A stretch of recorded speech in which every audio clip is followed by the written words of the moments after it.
Please subscribe and don't forget to press the bell icon to get notified whenever we upload a new video. To our special segment 2018 Look Ahead, and today in focus has to be the macros, the additional borrowing by the government and its impact on the overall macros going into 2018. We have with us Tushar Arora, Senior Economist at HDFC Bank, and Indranil, Chief Economist at IDFC Bank. Afternoon, gentlemen. Mr. Pan, I'm going to start with you. What's your sense in terms of the additional 50,000 crores that the government is going to borrow? And do you expect a breach on the fiscal deficit for FY18 as well as for FY19?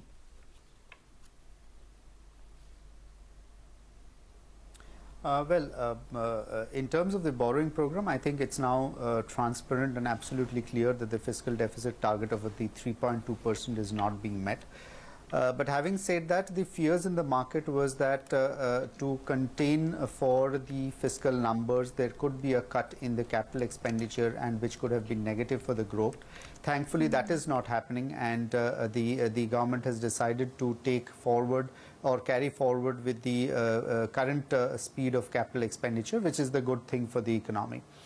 For the next year, so given the 50,000 crores and also the 23,000 crores of additional borrowing under the T-bills, the probability of a 3.6% fiscal deficit GDP is now there for the current financial year, which necessarily means that the government would probably want to show a 3.3% target for the next year.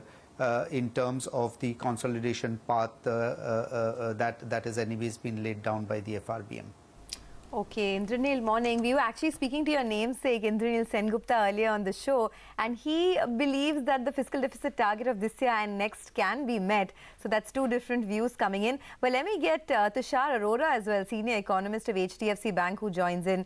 Tushar, with weaker GST revenues, weaker tax buoyancy, lower RBI dividend transfer, etc., you think it's going to be a tall ask to meet this fiscal deficit target?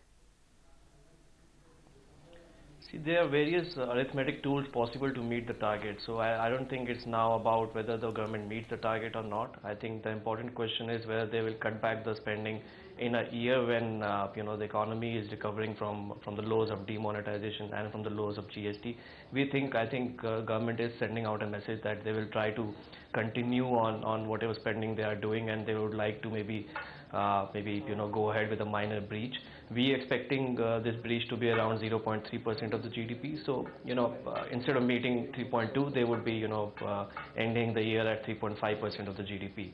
And I think it in a year when we have general elections after some time, in a year when private investment cycle is not doing very well, I think it makes sense for the government to continue supporting the economy, and that's the only good part about it. I think from the market's perspective, bond traders were expecting a minor breach. Bond traders were expecting additional borrowing to come into the tune of around 40 to 50,000 crores. So I think from that angle it is a bit negative, but as far as the growth is concerned, I think that support from the government will stay, and I think that's a good part.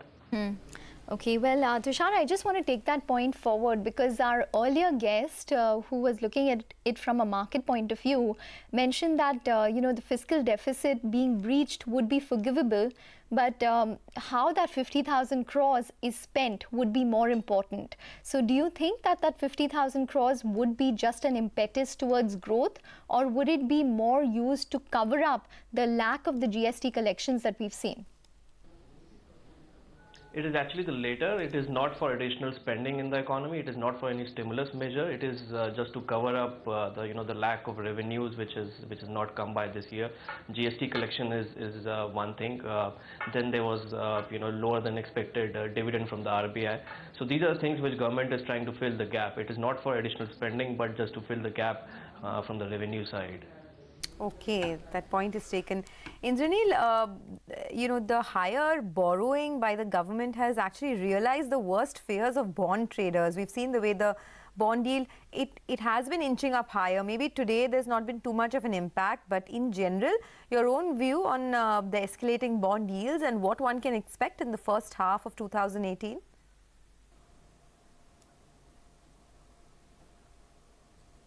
As I was leaving my desk, I think the 10-year was at close to 734, which necessarily means that there has been a 12 to 13 basis points impact from yesterday.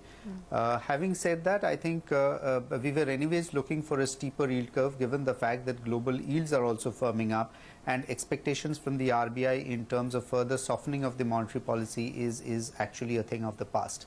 The other issue that also really needs to be sort of understood is that a significant part of the drop in the yields as well as the general interest rates in the economy was mostly liquidity driven through the demonetization effect.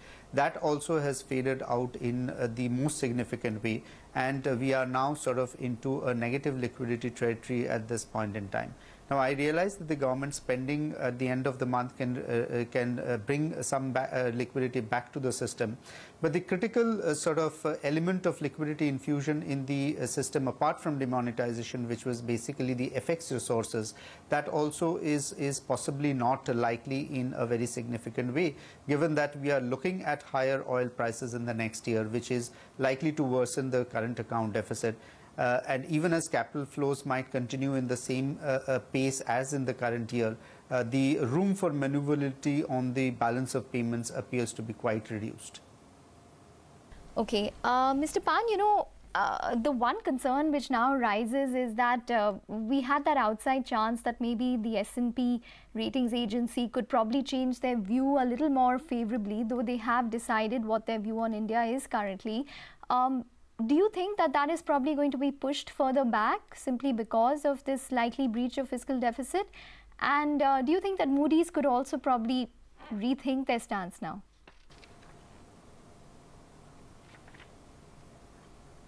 I can't really, or I should not really comment on Moody's at this point in time, given the fact they've already upgraded the ratings for India. But coming from a more sort of generalized statement on the atmosphere of the macroeconomics, some of the positivities that were handed over on a platter, given that oil prices had come down significantly, which enabled the government to compress on the subsidy bill, as also raise revenues out of it. And further, given that demonetization had led to a significant drop in the vegetable prices, etc. Some of this is already reversing, and that is the fear that one would sort of have for the macroeconomics at this point in time. But having said that, I'm really not talking about a crisis scenario like in June 2013. It is a relative worsening of the sort of positivities that we were seeing on the macro side. And that is something that the rating agencies and the overall sort of agencies, wherever we are, would really be keeping in mind. The other thing that really sort of is important at this point in time, and which may be relevant for capital flows, one, the global liquidity is likely to shrink. Secondly, some of the Asian countries who are net exporters of commodities and also oil is likely to see better revenue generations and better growth models in 2018 compared to India, which necessarily means that there could be some amount of reallocation of capital flows away from India to the rest of Asia. So that's a risk that really needs to be kept in mind as we step into 2018. Okay, gentlemen, we've run out of time. Thanks so much for joining us and discussing all the issues with respect to the macros.